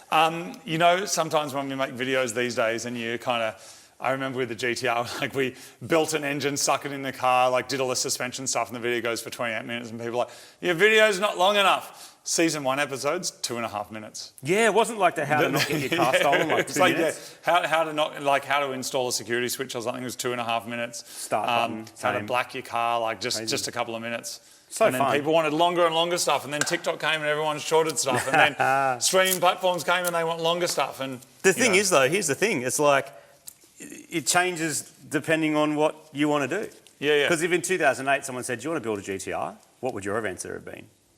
Like, absolutely. Of course. Yeah. So why is it different now? Who has now? to pay for it? Well, that's it. But why is it? How would that be any different now? 2008. Do you want an NC MX5 to cruise around in? It's like literally a year old, and you can go to some track days. Hell no, because the content. No, you know what I mean? Yeah, they were interesting times in YouTube back then because it wasn't called content. No. It wasn't, you weren't consuming digital like that. It was just this sense of like, you make stuff you like. And in a way, that was kind of the heyday of YouTube because people were just putting stuff out there. Yep. There was no one's trying to do it as a business. Nope. Now you got people out there running online seminars to tell and you schools how to YouTube. Trying to tell you how to YouTube. There was this book that I saw once. And I normally don't really care for the numbers, but it's like, this person's a leading expert in all things YouTube. Over the years, they've built up 17,000 subscribers, and they're going to tell you how to make it big on YouTube. And I was like, is that making it big? Well, yeah, I guess. And is maybe for this person, I reckon writing the book was the business case, not the actual being the successful YouTube person. Good on him. I respect anyone who has a go, really. Has a go and does it in like an honest and way with integrity. I think good on him. Do it. Do it.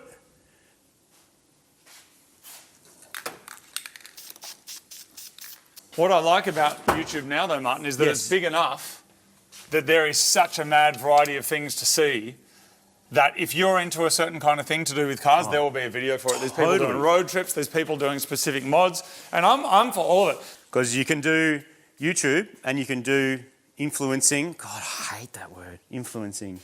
Yuck, it's such a yuck word. Nearly up there with content creator. Content creator. That's what they started calling YouTube people, didn't they, after a while? I don't like when all of us get lumped into one thing because one person's an idiot. Correct. And they wreck it for everyone. 100%. And that sucks. So I'm just putting on these spring compressors, which will take out some of the force of this when I take the top off. It means that it won't go too crazy. When we were in Japan, they would literally line up a bunch of different cans and then they would just take this off and try and shoot stuff in their workshop, which was pretty hectic. Get in there. How are you going over there, mate? I'm going really well. Getting some caliper painty action. Keen. Does nothing for performance, but, except for those 25 kilowatts, of course. But it looks cool. Timeless, I would say.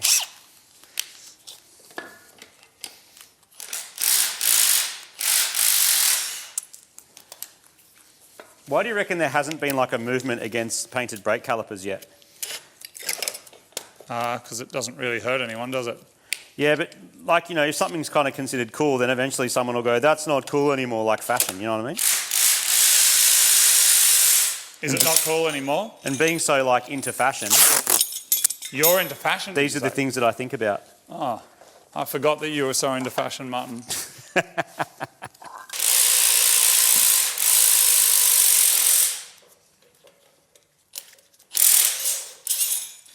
All right, there we go.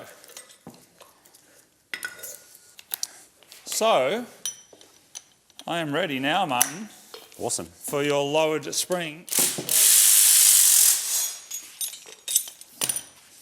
Should I keep all of those pieces? All right, where's your springs at? In the box. Hey, that's cool. That's zoom, zoom, and zoom, zoom. 4 zooms. My job was to make the last 2. I'm sure you know that. It used to be zoom, zoom, and then I made it go zoom, zoom, zoom, zoom. It's actually true. That's a pretty funny claim to fame, though. But I think they're back to 2 zooms now. But I had an extra couple of zooms. I think from memory, it was a pitch, like they had composers all over the world saying we need a new version of the zoom. Yep. So I doubled it. You've got 2. Now you've got 4. What's better than 2? 4. 4 of them. And I made up about 5 different, I remember, like 5 different versions of it. Yep. And I just would see what was the most memorable. And then at the end of the weekend, so I'd record them on my dictaphone. And then at the end of the weekend, I could only remember one of them, which was a do-do-do-do, which is like C, D, C5. Ba, ba, ba, ba, zoom, zoom, zoom, zoom. And then I got a bunch of different singers came in and did demos of it. And Glenn Cunningham came in, who's the singer of Parachute and a bunch of Take Me Back to Tokyo and stuff. He's an awesome session singer. He was on The Voice and stuff here in Australia. Anyway, and then I made the last zoom sound like a Doppler effect. Because when I spoke to Mazda in Japan, I think it was Mazda in Japan about, we had a meeting and they're like, what is the meaning? What's the spiritual meaning of the notes? Why did you choose those notes? And I was like, because it's meant to sound like a car, like rum, rum, rum. And so instead of going dum, dum, dum, dum, it went dum, dum, dum, dum. And so when we re-sung it, so I could give them a demonstration of what it would sound like, it went zoom, zoom, zoom, zoom, and had a little thing. It was meant to be a car starting and disappearing. That's cool, man. Anyway, that's story time. That's story time with me. Yay. All right. Martin, I hope you're enjoying your painting. I am. Because I'm going to need you in a second helping me over here. That's good timing because I'm about to leave these to dry. So I picked these springs up from a shop in Sydney called MX5 Mania. They're up north in Dural. What I like about those guys is they keep all this stuff in stock. Are they actually in Dural? They're in Dural. And in this That's near my mum. It is. And in this day and age, so many places drop ship and, yeah, we keep it in stock, but actually it's in a stock in a warehouse 5 countries away. I respect that they actually keep this stuff on hand. So if you have an MX5, you can go down there and grab a bunch of stuff and that arvo be putting it in your car, which is getting rarer and rarer. Anyway, so these are just basic lowering springs that they sell. So I got a bunch of this stuff actually for this car from them. Paid for it. Got me a bit of a discount, which was pretty cool. So these are just going to go straight on. We might need a little bit of spring compressoring to get that to fit. We make sure the shock's the whole way up. And yeah, they still got a decent amount of spring in them, so it's not going to sack the car, which I think is a hilarious way of saying lowering. Don't you think? Because it's rubbing There's its so sack many on good the slang ground. words, eh? Like, your car's sacked. Like, what do you mean? because it looks like a Hessian sack on the ground. That's why. Is that why? I guess so. Is it? I assume so. I don't know. Anyway, so we put the bump stops and everything back on as well. Doot, doot, doot, doot, doot. And then we'll be good to go. Do you happen to remember how what order these came apart? Like that one, I left this one complete. That one. Yeah. So bump stop in like that. Oh yeah, oh yeah. And then a boot. Like that. Look at that. You usually pick the spot where the old spring used to sit, based on like the indentation on it like that. We should put it the right way around. Boom. Sometimes with lowering springs you don't need to compress them on the way back in, which is super helpful. Sometimes you do. Depends on the spring. We're going to find out in a second.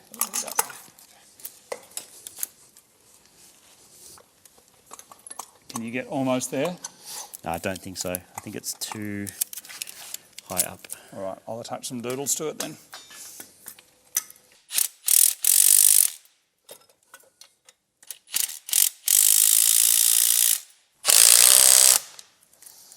Nice. You know what I think is also really worthwhile is there's also nothing wrong with covering ground. Like if you've had, you know, back in the day you might have Triple S Pulsar or a Corolla or something, and I did this. Yeah. So do it again.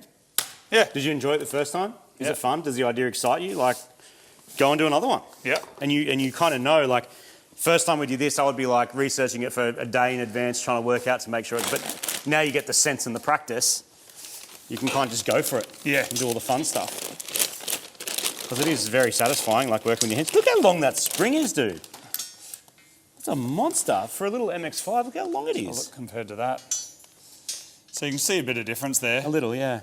Like an inch. Most kind of normal, a standard drop of a car is about an inch. You hear about, like with Euro cars, sometimes a little less. You hear like 15 to 25 mil, but about an inch is kind of appears to be where it goes. Well, it means you don't have to worry too much about rolling guards, and especially if you're sensible with your wheel choice, you're not going to ruin the drivability of it, which is a big thing. I mean, some cars, yeah, so what, it scrubs, like who cares, it's kind of fun. But generally it just means something's getting eaten. Yeah. Which is not what you want. So I need that and that and that. This spring perch is a bit hazy going. Can you hold that up for me? Yeah. What's going on with this spring perch? Which way does that normally go? I wonder. Flat bit go there? Yeah, it does. There you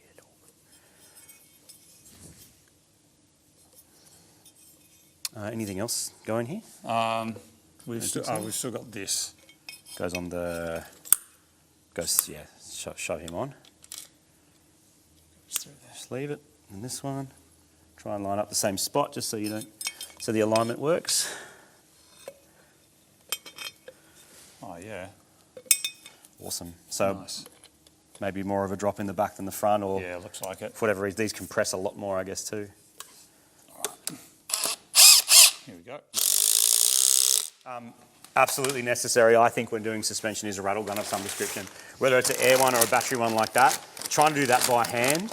Like the rattle gun's mad because it will tighten the bolt without the centre shaft having to hang on to it as much, and you can hear it change sound when it goes gig, and it actually like seats. So you can get you should absolutely get a torque wrench on there, but a torque wrench can be tricky too if you've got a through bolt through it. So I think there are torque wrenches that'll do that, but you know that that's safe. And also it can't go anywhere really. It's only going to go into your car. Awesome. This bad boy. Oh, did we put a bump stop in the other one? We did, eh? Yep. Bump stop. Doink. This thingo. Doink. That thingo. Doink. Yep. Then this has to go in the right spot again, which you line up. That one and that one. Line it up like that, and then we can see where the old spring, the indent from the old spring, so we'll try and line that up again the same way. Dude, this is exciting. Yeah. So, because I was talking about the earlier on taking my Falcon to go do some skids, Marty's obviously got his RX-7 and also has the Gemini as well, but you need a car that you can just thrash and won't cost a whole lot of money to fix if something goes wrong. That's true. And the MX5 is perfect for that. The RX-7 also, I actually, for anyone who watched that dyno video, I think we worked out we had some idling problems and some weird fueling problems. So I actually fixed that. It was just rerouting the fuel supply and the return and basically setting up the reg, not deadhead. But also what happened is when I pulled the throttle body adapter off, 2 bolts fell out of it. So I put some Loctite on them. So I think what it was 2 problems, which is sometimes hard. One, the fuel system was like it was evaporating, getting too hot. And secondly, I reckon there was a massive vacuum leak. And between those 2 things, it would just not idle and it would not behave. Still made good power, but problems like that mean you do need a retune. Yeah. So it's all the way back to the dyno, make sure Scotty's got some time, get it set up and then drive it. So aside from that, it's actually pretty good. Yeah, but if you're sliding around, like even if you're doing wet or you're doing dry drifting, learning how to drift, learning how to do skids, taking cars like Gemini, 240Z, even 180SX, RX-7, it's a pretty financially and emotionally catastrophic thing to scrape that car along a wall. Compared to an MX5, you just like go, who cares? Like MX5s are locally available, which means you can get parts for them, and hopefully that means also you actually become a better driver because you learn to kind of ride the limit a little bit more rather than kind of always being really worried about where it's sitting. This is only a diff away from being quite capable for doing that sort of thing, and yeah, you need more steering lock, I guess, eventually. But not a bad little car to start on. Cool, suspension's done, so we can throw that back in. My brakes are drying. We're getting there, mate. We are getting there. I'll just find that, which I think is that. Looks about right. And that'll hold it into position at least. And I've got that going on.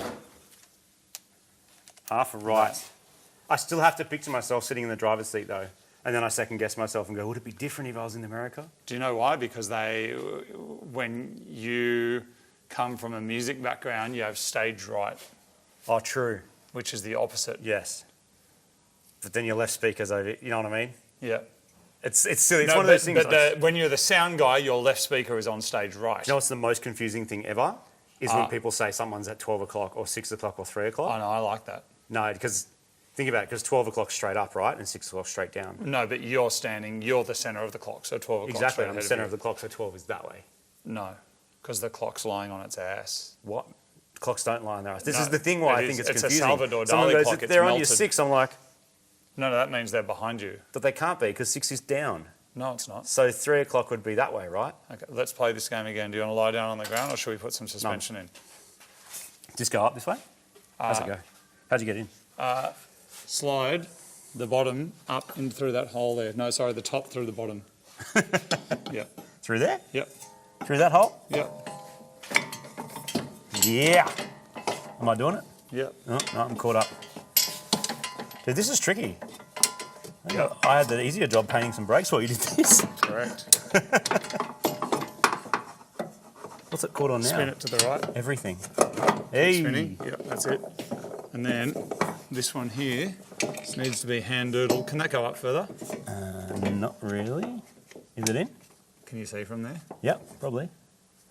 Give Just it a good check go. that that's going in, and then I'll give it a whiz doodle. Oh, I don't know. It's not cross-threaded.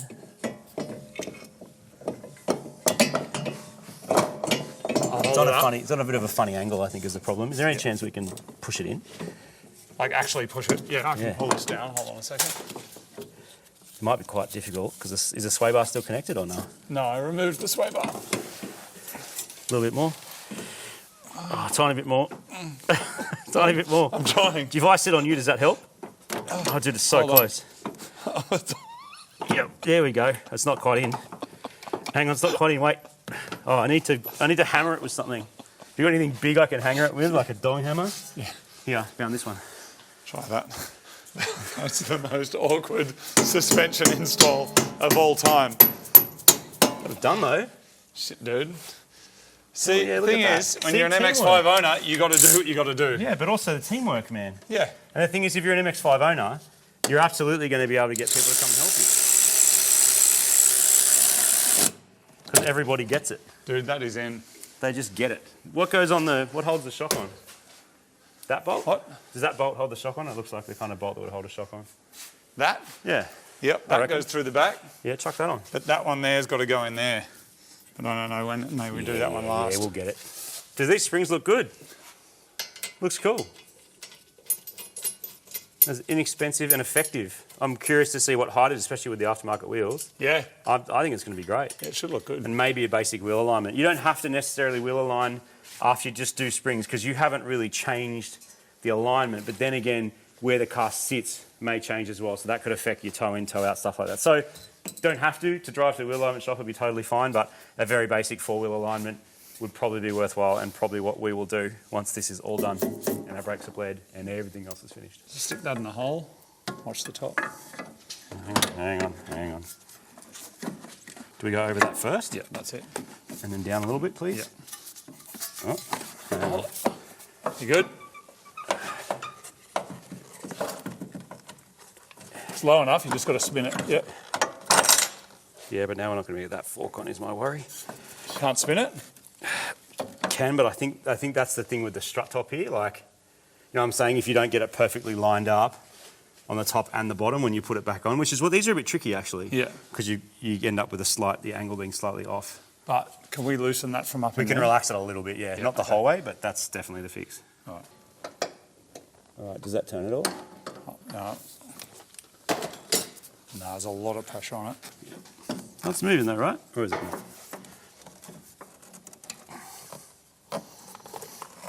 There we go, we got the spring to move up there. So we spray it a bit, it might come good.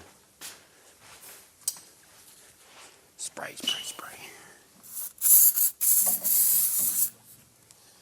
The spring rotates a little bit, will be sweet. Might need to try and spin it with me. Yep. Hold on. Okay, one more. Yep. Or is that enough? I think that's enough. Yes, sick. All right, people. That is one day hanging with us. It is. A little disrespected MX5 Super Garage special. That's it. We're going to go get some dinner. And then guess what? Tomorrow, we're doing it again. So we're going to be back with another disrespected nose, but we're going to get this car finished. Then we're going to take it out to the Mighty Car Mods Drift Night, and you can come with us. Come with us and hang. Martin, how are your things going over there, mate? Good, mate. It's good timing because these now need to dry. And the longer we leave them to dry, if we leave them overnight, the better they're going to look. We should also do a service tomorrow as well. Like just get your car all like ready, like oil, totally. filters, whatever. Get ready for some skids. Yep, do all that stuff. And then we can do a little bit of Falcon MX5 Tandos. No. Oh. Because you know what will happen? I'll end up with a Falcon in my door. Yes. That's the idea of it. That's why we bought Falcons and MX5s. That's why you bought a The Falcon. whole reason was because we don't give a shit about them. Because we think that they're shit. Rewind. The Falcon's Firstly, great. I know you love the Falcon. It's awesome. You love it. Yeah, but... You talk about it probably as much as any other car that you've ever loved before. Yeah, it's great. Falcon, I'm just thinking about driving the Falcon. Man, I want to drift the Falcon. Dude, it's really fun. Remember when I went drifting with Rob in the Falcon? That was so good. V8. I've never heard you talk so much about a car, and it's a Falcon, which I'm surprised by. I mean, that and probably Golfs that do 11s. It's because you don't know yet, Martin. Do you own a V8 yet?